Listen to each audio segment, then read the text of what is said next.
មេដឹកនាំកម្ពុជាវៀតណាមតូឡាំឈ្នះតំណែងជាប្រធានាធិបតីទទួលបានអាណត្តិតាមបែបចិនទីភ្នាក់ងារសារព័ត៌មាន CNA បានរាយការណ៍ថាសមាជិកសភាប្រទេសវៀតណាមនៅថ្ងៃអង្គារទី7 ខែមេសានេះបានបោះឆ្នោតជាឯកច្ឆន្ទអគ្គលេខាធិការបកកុម្មុយនីសតូឡាំជាប្រធានរដ្ឋរបស់ប្រទេសនេះរយៈពេល5ឆ្នាំខាងមុខដែលធ្វើឲ្យគាត់ក្លាយជាមេដឹកនាំវៀតណាមដ៏មានឥទ្ធិពលបំផុតក្នុងរយៈពេលជាច្រើនទសវត្សរ៍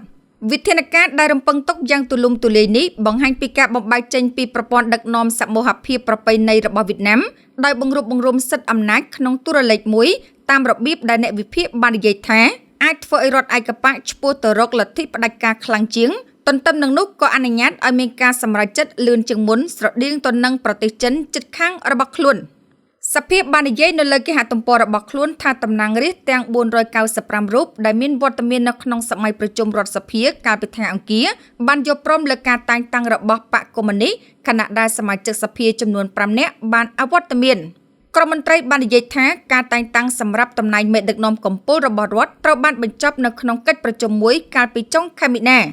អតីតប្រធានសន្តិសុខសាធារណៈឥឡូវនេះមានអាណត្តិ2ដងដើម្បីគ្រប់គ្រងប្រទេសសម្រាប់រយៈពេល5ឆ្នាំបន្ទាប់ពីគាត់បានទទួលបានអាណត្តិទី2ជាអគ្គលេខាធិការនៅក្នុងខែមករាសភាត្រូវបានកំណត់ពេលក្រោយនៅថ្ងៃអង្គារដើម្បីបោះឆ្នោតជ្រើសរើសនាយករដ្ឋមន្ត្រីថ្មីដែលនឹងជំនួសលោកផាមមិញចេញដែលកំពុងចាក់ចេញឡំសន្យាថានឹងមានគំរូលូតលាស់ថ្មីបន្ទាប់ពីការបោះឆ្នោតលោកឡាំបានប្រាប់សមាជិកសភានៅក្នុងសន្ទរកថាតាមទូរទស្សន៍ថាវាជាកិត្តិយសក្នុងការកាន់តំណែងទាំងពីរហើយបានសន្យាថាគំរូកំណើនថ្មីជាមួយនឹងវិទ្យាសាស្ត្របច្ចេកវិទ្យាការច្នៃប្រឌិតនិងការផ្លាស់ប្ដូរ Digital ជាកម្លាំងជំរុញចម្បងលោកក៏បាននិយាយថាលោកនឹងផ្ដល់អាទិភាពលើការពឹងលើកខ្លួនឯងក្នុងការការពារលោកបានមានប្រសាសន៍ថាអាទិភាពកម្ពុជារបស់គាត់គឺរក្សាស្ថិរភាពជំរុញការអភិវឌ្ឍជាតិយ៉ាងឆាប់រហ័សនិងនិរន្តរភាពនិងកែលម្អគ្រប់ទិដ្ឋភាពនៃជីវិតរបស់ប្រជាជនក្រុមអ្នកវិភាគបាននិយាយថាតួនាទីរបស់ឡាំបានធ្វើឲ្យកាន់តែងាយស្រួលសម្រាប់គាត់ក្នុងការសម្រេចបាននូវគោលដៅរបស់គាត់ខណៈពេលដែលមានការប្រុងប្រយ័ត្នប្រឆាំងនឹងហានិភ័យនៃការប្រមូលផ្ដុំថាមពលខ្លាំងពេកលោកលីហុងហៀបសហការីជាន់ខ្ពស់នៅវិទ្យាស្ថាន ISEAS យូស៊ុលអ៊ីសាក្នុងប្រទេសសិង្ហបុរីបាននិយាយថាការប្រមូលផ្ដុំអំណាចកាន់តែច្រើននៅក្នុងដៃរបស់តូឡាំអាចបង្កហានិភ័យដល់ប្រព័ន្ធនយោបាយរបស់ប្រទេសវៀតណាមដូចជាការកើនឡើងនៅអំណាចផ្ដាច់ការ